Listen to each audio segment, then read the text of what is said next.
नमस्कार friends, study Odia channel को मु आपनको स्वागत करुछि। आज मु आम केंद्र बजेट 2021-22 विषय संपूर्ण आलोचना करी। जदि आपको मोर ए वीडियो भल लगे ताहले मो चैनल को सब्सक्राइब करी बेल आइकन को दबांतु फल जहाँ फल मोर समस्त वीडियो नोटिफिकेशंस सर्वप्रथम आपंक निकट पाखे पहुँचब। तेज चलो आज केंद्र बजेट 2021-22 विषय आलोचना करवा।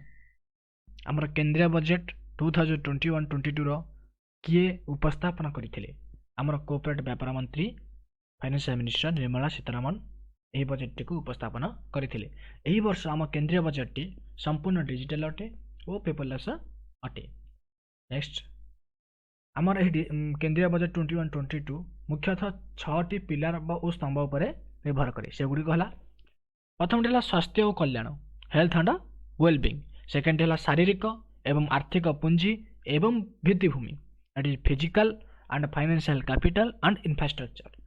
थर्ड है आकांक्षी भारत पई समावेशी विकास, inclusive development for aspirational India. Fourth है मानवीय पुंजीर पुनरुद्धार, that is reinnovating human capital. Fifth है नवोन्मेष और गवेषणा और विकास, that is innovations and research and development. And sixth है सर्वनिम्न सरकार एवं सर्वाधिक प्रशासन, minimum government and maximum governance. एगुड़िक विषय गोटे गोटे कोली आलोचना करिबा। नेक्स्ट प्रथम है स्वास्थ्य और कल्याण, that is health and well being. Health स्वास्थ्य और कल्याण पई आमर कोऑपरेट व्यापार मंत्री एही वर्ष 2,23,846 कोटी टंका एही बजेट रे व्यवस्था करिसेंती, जहाँकि 2020 आउ 21 आर्थिक वर्ष अनुजाई यह 137% अधिक। 2020-21 आर्थिक स्वास्थ्य कल्याण 94,452 कोटी टंका व्यय करथिले स्वास्थ्य कल्याण पाई। नेक्स्ट स्वास्थ्य कल्याण पाई प्रथमे टीकाकरण करा जायथिला। टीकाकरण पाई एही वर्ष 35,000 कोटी टंका व्यवस्था करा जायछि, जहा द्वारा भारत रे निर्मित न्यूमोकोकाल टीका सारा देश रे दिया जिवो, किंतु वर्तमान 5टी राज्य रे दिया जाउछि। एही न्यूमोकोकाल टीका जहाँकि 50,000 शिशु मृत्यु रोकबारे सहायक हेब। This is the smallest pictures from PIB that is given you. Next that is स्वास्थ्य अवस्था। नेक्स्ट है स्वास्थ्य अवस्था। प्रथम है टीकाकरण, नेक्स्ट है स्वास्थ्य अवस्था। आसंता 6 वर्ष पाई PM आत्मनिर्भर योजना पाई 64,180 कोटी टंका व्यवस्था कराई। Very very important for short question. 6 वर्ष पाई PM आत्मनिर्भर योजना 64,180 कोटी टंका व्यवस्था कराई अछि। मु एही सब बजेट संपूर्ण कर सारा पर आपण ओडिया रे बजेट रो समस्त MCQ क्वेश्चन प्रस्तुत करके आपण को जोगाई देबी। English में the financial minister announced that a newly sponsored scheme, that is PM Atmanirbhar Swachh Bharat Yojana, will be launched. The outlay of amount होची 64,180 कोटी टंका ओवर द 6 year। 6 year पाई 64,180 कोटी टंका जहाँ कि PM आत्मनिर्भर स्वच्छ भारत योजना पाई व्यवस्था कर जाई अछि। नेक्स्ट होची पोषण, दैट इज न्यूट्रिशन। मिशन पोषण 2 आरंभ होइछि, लॉन्च करा जाई अछि। पोषण पई मिशन पोषण 20 लॉन्च करा गला। देश रे 112टी आकांक्षी जिल्ला रे पुष्टि साधन परिमाण रो सुधार आनिबा लागि एही समन्वित रणनीति करा जाई अछि। आउ मध्य देश रे परिसर और परिमाण वृद्धि करिबा लागि दुईटा क्षेत्र रे मिश्रण करा जाई छि, जहा कि हला दुईटा क्षेत्र सेगुडी कहला सहायक पोषण कार्यक्रम एवं पोषण अभियान को मिश्रण कराई छि। दुईटा क्षेत्र सहायक पोषण कार्यक्रम एवं पोषण अभियान को मिश्रण करा जाई अछि। नेक्स्ट सार्वजनिक जल जोगाण प्रसार।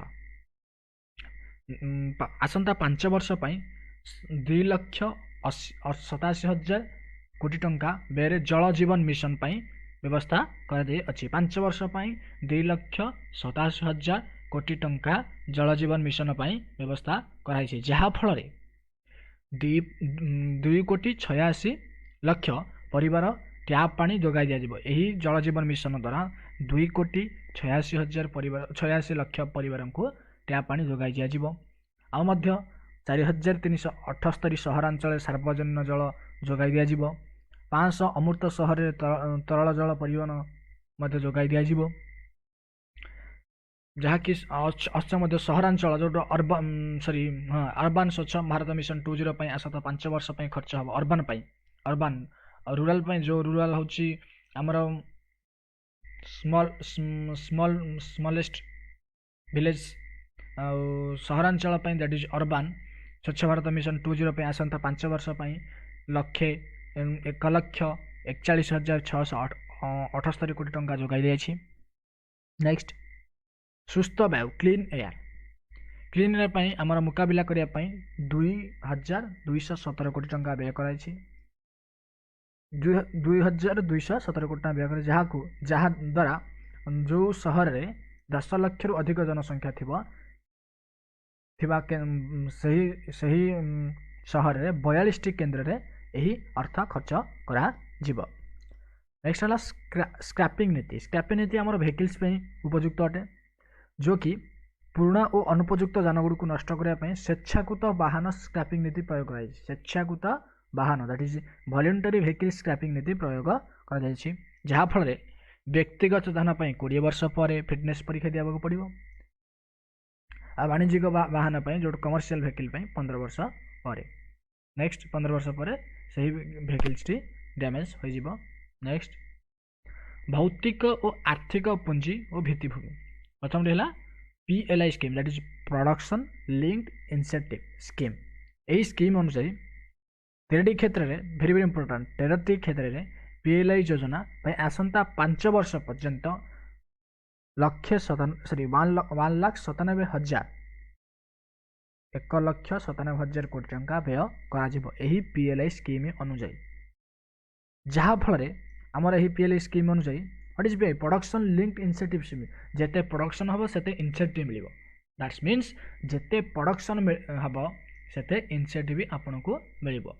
सो जहाँ फल प्रमुख क्षेत्र परिसर आमर आकार वृद्धि होगा करने युवक मान आर मुख्य उद्देश्य हूँ युवक मान नियुक्ति प्रदान कर। नेक्स्ट बयन दैट इज टेक्सटाइल PLI व्यतीत मेगा निवेश बयन पार्क मध्य स्थापन कराई 3 वर्ष मध्य 7टी बयन पार्क स्थापन करा वेरी वेरी इंपोर्टेंट 3 वर्ष मध्य 7टी बयन पार्क निर्माण करा। नेक्स्ट भित्तिभूमि दैट इज इंफ्रास्ट्रक्चर जातीय भित्तिभूमि pipeline that is NIP that is national infrastructure pipeline अनुजाई 7,400 प्रकल्प को आहरी संप्रसारित करागला। आउ मध्य 1,10,000 लक्ष कोटी टंकार पाखापाखि 270 प्रकल्प को कार्य शेष कर 7,400 प्रकल्प को संप्रसारित अधिक कर 270 प्रकल्प को 1,10,000 कोटी टंकार पाखापाखि कार्य शेष कर। नेक्स्ट गुरुत्वपूर्ण संपत्तिर मौद्रीकरण प्रक्रिया मौद्रीकरण NH इनोवेटिव की 5,000 कोटी टंकार 5टी कार्यक्रम को टोल रोड हस्तांतरण कर PGCI इन्वेन को 7,000 कोटी टंकार ट्रांसमिशन कर that is NHI national highway authority of India NHAI को 5,000 कोटी टंकार 5टी कार्यक्षम टोल रोड हस्तांतरण कर NHI that PGCI that is PGCIL power grid corporation of limited को 7,000 कोटी टंका ट्रांसमिशन कर पावर ग्रिड कॉर्पोरेशन लिमिटेड को, जहाँ फल आमर मध्य पुंजी व्ययवाद वृद्धि होची आमर पुंजी व्ययवित हो 5,54,000 कोटी टंका पुंजी व्ययवाद को आमर 5,54,000 कोटी टंका व्ययवाद हो यही वर्ष बजेट 2021-22 मध्य किंतु आर वर्ष जो कि 2020-21 थिला 4,12,000 जहाँकि 21 और 22 बजेट 34.5% अधिक पूर्व वर्ष अपेक्षा। Very very important question for you. Next सड़क और राजपथ भित्तिभूमि सड़क और राजपथ मंत्रालय को 1,81,101 लक्ष कोटी टंका वर्तमान सुधा आवंटन कराई 1,08,230 कोटी टंका पुंजी जोगाण करने लगी लगाई दी 5,00,000 35,000 ଲକ୍ଷ କୋଟି ଟଙ୍କା ଭାରତମାଳା ପରିयोजନରେ ଅନ୍ତର୍ଗତ 3,30,000 ଲକ୍ଷ କୋଟି ଟଙ୍କା ବ୍ୟୟରେ 13,000 କିମି ସଡ଼କ ନିର୍ମାଣ କରାଯାଇଛି। ସେଥିମଧ୍ୟରୁ 13,000 କିମି ସଡ଼କ ମଧ୍ୟରୁ 38 କିମି ଲମ୍ବ ସଡ଼କ ନିର୍ମାଣ ମଧ୍ୟ କରାଯାଇ ସାରିଛି। 38 କିମି ଲମ୍ବ ସଡ଼କ ନିର୍ମାଣ କରାଯାଇଛି।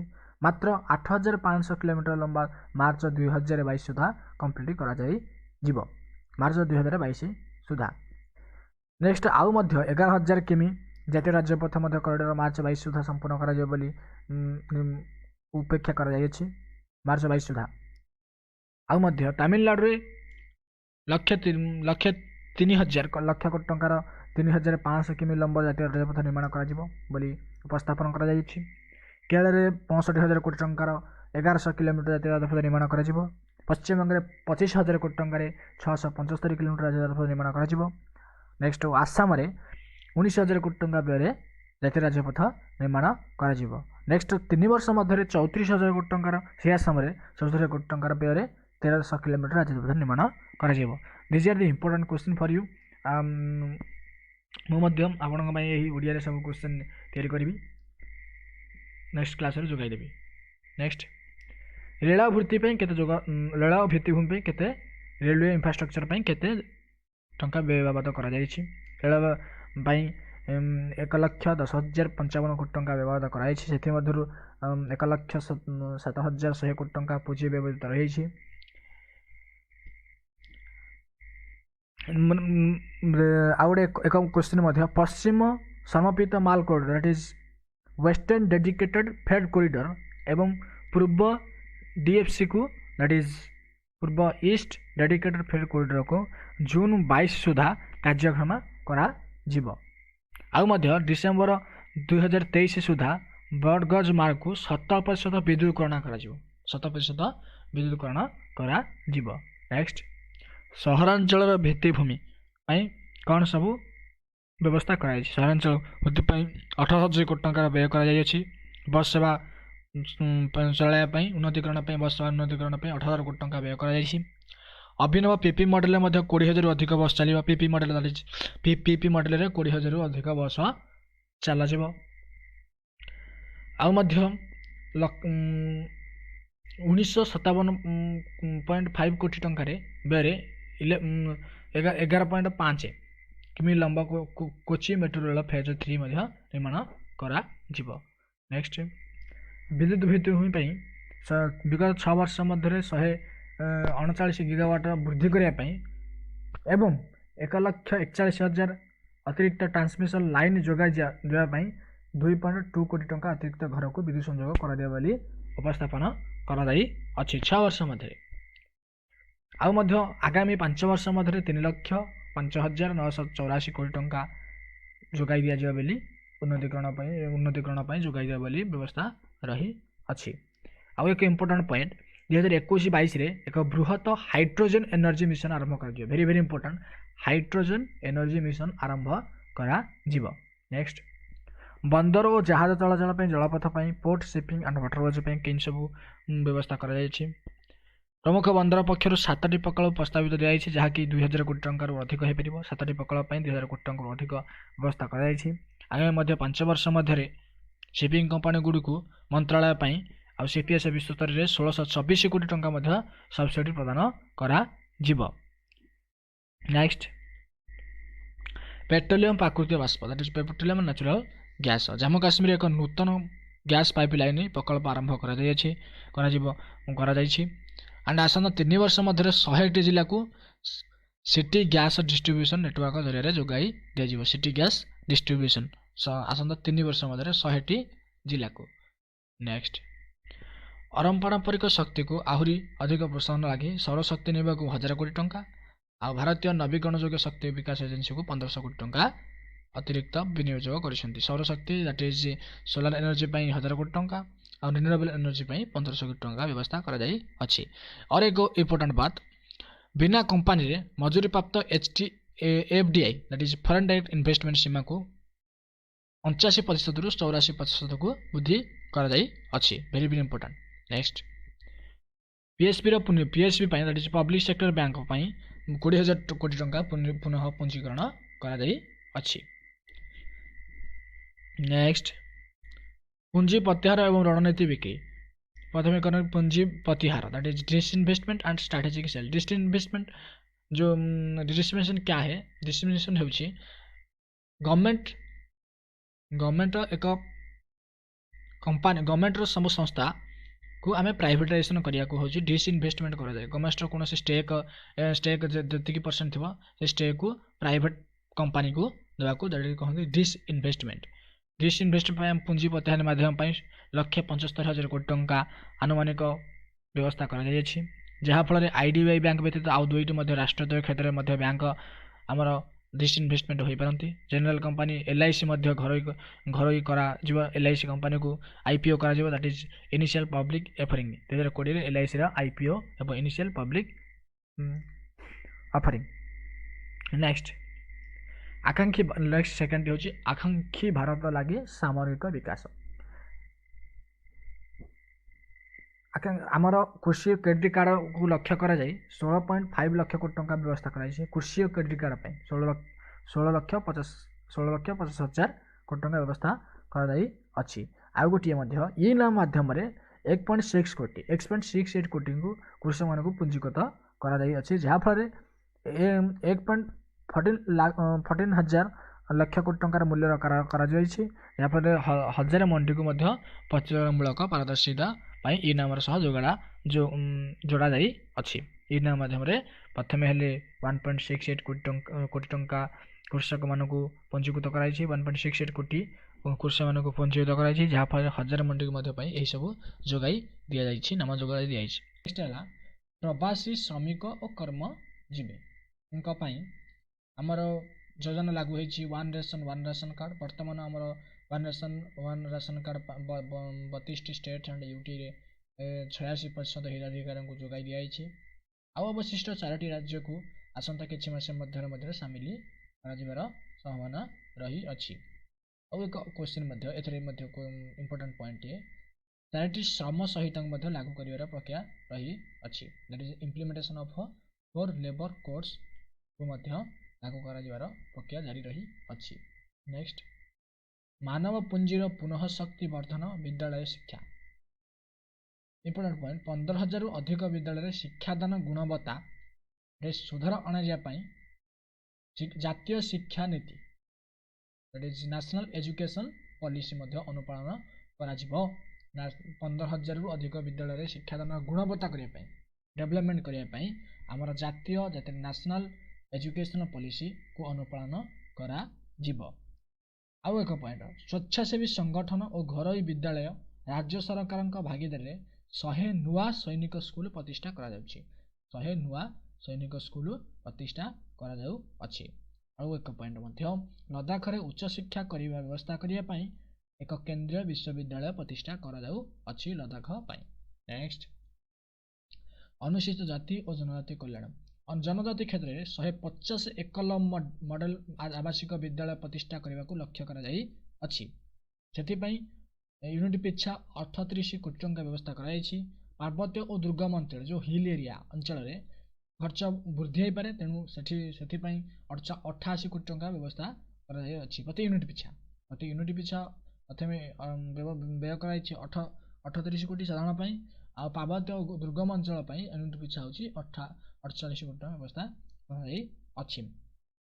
आउ एक पॉइंट 2025-26 सुधा 6 वर्ष लगी 35,219 कोटी टंकार केंद्रीय सहायता वृद्धि करा जाय अछि अनुसूचित जाति और जनजाति कल्याण पाई।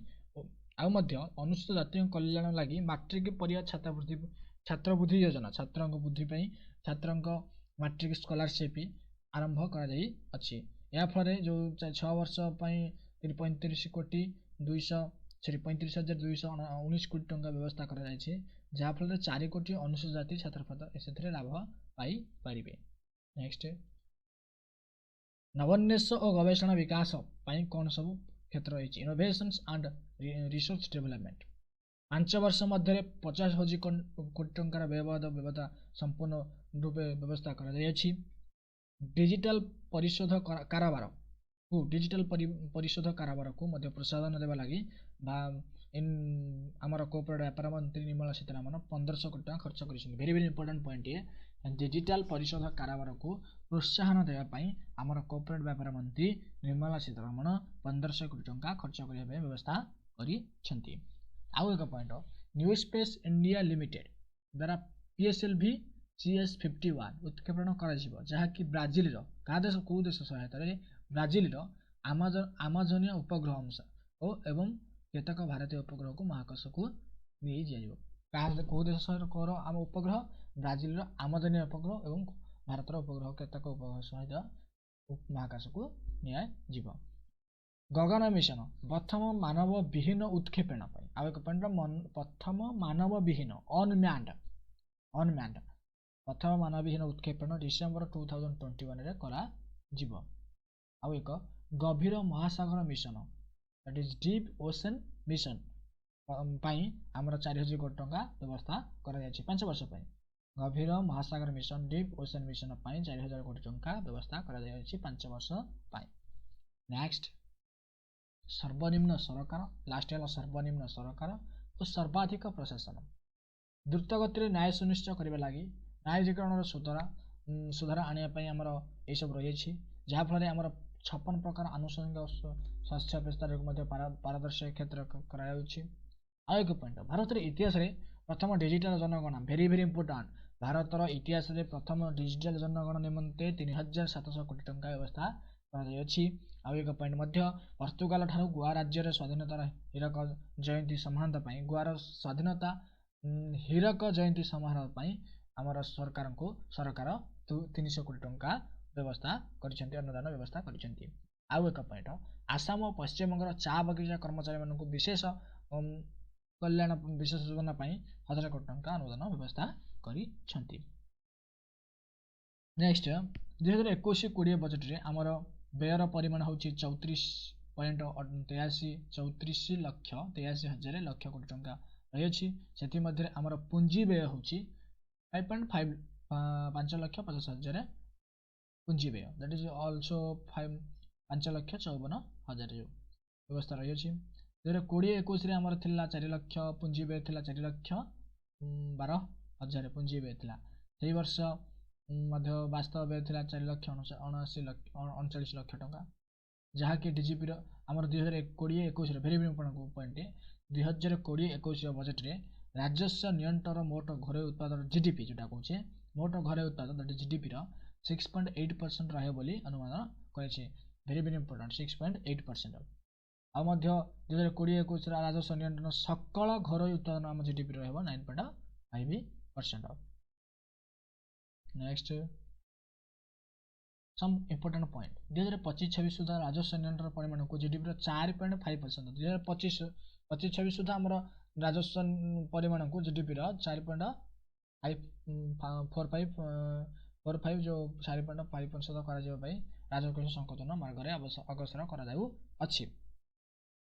पंचदश अर्थ आयोग 15th फाइनेंशियल कमिशन सुपारिश अनुजाई 2020-21 समय राज्यगुड़िक GSTP 4% मोट ऋण प्राप्त करने निमंते मंजूरी करा GSTP 4% मोट ऋण प्राप्त करने अनुमति दि जाऊँगी 2021-26 लगी अंतिम रिपोर्ट राष्ट्रपति को प्रदान कर राज्यगुड़िक प्रत्येक शेयर 41% रखा राज्यगुड़िक प्रत्येक शेयर 21-26 सुधा 41% रही अनुसार 15th फाइनेंशियल कमिशन अनुजाई। नेक्स्ट 75 वर्ष ऊर्ध्व बयसर वरिष्ठ नागरिक पेंशन और सुध प्राप्ति उपर आयकर रिटर्न दाखल कर रिहाती भेरी भेरी इंपोर्टेंट 75 वर्ष ऊर्ध्व वरिष्ठ नागरिक पेंशन और सुध प्राप्तिर आयकर रिटर्न दाखल करने रिहाती प्रदान रिहाती प्रदान जो पेंशन सब जो रोचे आमर आयकर रिटर्न दाखल इनकम टैक्स रिटर्न सेगुड़िक छाड़ कर। नेक्स्ट 2020 मात्र 3.31 कोटी टका आमर इनकम टैक्स आदाय कर मात्र 2020 तार पाखापाखि 2 गुणा 6 लक्ष 48,000 कोटी टका दाखल कराई। नेक्स्ट सस्ता गृह क्रय निमंते housing project affordable housing project निमंते ସୁଧରେ 1.5 ଲକ୍ଷ ଟଙ୍କା ପର୍ଯ୍ୟନ୍ତ ଛାଡ଼ ପ୍ରସ୍ତାବ ମାର୍ଚ୍ଚ 31 2022 ପର୍ଯ୍ୟନ୍ତ ବୃଦ୍ଧି କରାଯାଇଅଛି। ଆମର ଶସ୍ତା ଋଣ ବୃଦ୍ଧିରେ ଆମର କେତେ କେଉଁ ପର୍ଯ୍ୟନ୍ତ ବୃଦ୍ଧି କରାଯାଇଛି 31 ମାର୍ଚ୍ଚ 2022 ପର୍ଯ୍ୟନ୍ତ ବୃଦ୍ଧି କରାଯାଇଅଛି। ନେକ୍ସଟ ସବୁ ଦେଖିବା ଇନକମ୍ ଟ୍ୟାକ୍ସ କାହା ଉପରେ କେତେ ରହିଅଛି, ସବୁ ଚାର୍ଜେସ୍ କେତେ ରହିଅଛି, ଜିଏସଟି କେତେ ରହିଅଛି। ମୋବାଇଲ କେତେ ସରଞ୍ଜାମ ଉପରେ ଶୁଳ୍କ 0ରୁ 2.5% ସଂଶୋଧିତ କରାଯାଇଛି। ସ୍କିଲ୍ ସ୍କ୍ରାପ୍ ଉପରେ ମଧ୍ୟ 31 ମାର୍ଚ୍ଚ 2022 ପର୍ଯ୍ୟନ୍ତ ବୃଦ୍ଧି କରାଯାଇଛି। ସ୍କିଲ୍ ସ୍କ୍ରାପ୍ ଉପରେ ତମ୍ବା ସ୍କ୍ରାପ୍ ଉପରେ 5ରୁ 2.5କୁ ହ୍ରାସ କରାଯାଇଛି, 5ରୁ 2 ହ୍ରାସ କରାଯାଇଛି। ନେକ୍ସଟ ବୟନ କ୍ଷେତ୍ର ଯେଉଁଟା ନାଇଲନ୍ ଟିଏଫ୍ସି ନାଇଲନ୍ ଫାଇବର ତାର ଉପରେ ମଧ୍ୟ ତା ସବସିଡିକୁ ଶୁଳ୍କ 5%କୁ ହ୍ରାସ କରାଯାଇଛି। କେମିକାଲ ଦାଟ ଇଜ ନେପ୍ଥା ଉପରେ ମଧ୍ୟ 2.5କୁ ହ୍ରାସ କରାଯାଇଛି। ନବୀକରଣ ଯୋଗ୍ୟ ଶକ୍ତି କ୍ଷେତ୍ର ଯେଉଁଟା ସୋଲାର ଇନଭର୍ଟର ଉପରେ 5ରୁ 20%କୁ ବୃଦ୍ଧି କରାଯାଇଛି। ସୌର ଲଣ୍ଠନ ଉପରେ 5%ରୁ 15% ବୃଦ୍ଧି କରାଯାଇଛି। ସୌର ଇନଭର୍ଟରରେ 5%ରୁ 20%କୁ ବୃଦ୍ଧି କରାଯାଇଛି। ଆଉ ସୌର ଲଣ୍ଠନରେ 5%ରୁ 15%କୁ ବୃଦ୍ଧି କରାଯାଇଅଛି। ନେକ୍ସଟ ମଧ୍ୟ ଟନେଲ ବୋରିଂ ମେସିନ୍ ଉପରେ 7.5% ସୀମା ଲାଗୁ କରାଯାଇଛି। ଏହାର ମଧ୍ୟ ଉପରେ 2.5 ସୀମା ମଧ୍ୟ ଲାଗୁ କରାଯାଇପାରେ। ନିର୍ଦ୍ଦିଷ୍ଟ ଅଟୋ ପାସ୍ ଉପରେ ମଧ୍ୟ ସାଧାରଣ ଦରକୁ 15% ବୃଦ୍ଧି କରାଯାଇଛି, ସାଧାରଣ ଦରରୁ 15% ବୃଦ୍ଧି କରାଯାଇଛି। ନେକ୍ସଟ ଏମଏସସି କ୍ଷେତ୍ରରେ steel screw and plastic builder ଉପରେ 15% ଶୁଳ୍କ କରାଯାଇଛି। ଚିଙ୍ଗୁଡ଼ି ଖାଦ୍ୟ ଉପରେ 5%ରୁ ବୃଦ୍ଧି କରାଯାଇ 15% କରାଯାଇଛି ଚିଙ୍ଗୁଡ଼ି ଖାଦ୍ୟ ଉପରେ। ନେକ୍ସଟ ହେଉଛି କୃଷି ଉତ୍ପାଦ କ୍ଷେତ୍ରରେ ସବୁ କେମିତି କ'ଣ ରହିଅଛି। କପା ଉପରେ ସୀମା ଶୁଳ୍କ 0ରୁ 10% କରାଯାଇଛି। କଞ୍ଚା ରେଶମ ସୂତା ଉପରେ ମଧ୍ୟ ଶୁଳ୍କ 10ରୁ 15% କରିଦିଆଯାଇଅଛି। This is all about your Odia budget 2021-22। ଆପଣଙ୍କୁ ମୋର ଏହି ଭିଡ଼ିଓ ଯଦି ପସନ୍ଦ ଲାଗେ ମୋର ଚ୍ୟାନେଲକୁ ସବସ୍କ୍ରାଇବ୍ କରନ୍ତୁ ଓ ବେଲ୍ ଆଇକନ୍ ଦବାନ୍ତୁ, ଯାହାଫଳରେ ଆପଣଙ୍କ ମୋର ସମସ୍ତ ଭିଡ଼ିଓ ନୋଟିଫିକେସନ୍ ଆପଣଙ୍କ ପାଖରେ ପହଞ୍ଚିବ, ସର୍ବପ୍ରଥମେ ପହଞ୍ଚିପାରିବ। ଏତିକି କହି ମୁଁ ଆପଣଙ୍କୁ ବିଦାୟ ନେଉଛି। ଜୟ ହିନ୍ଦ।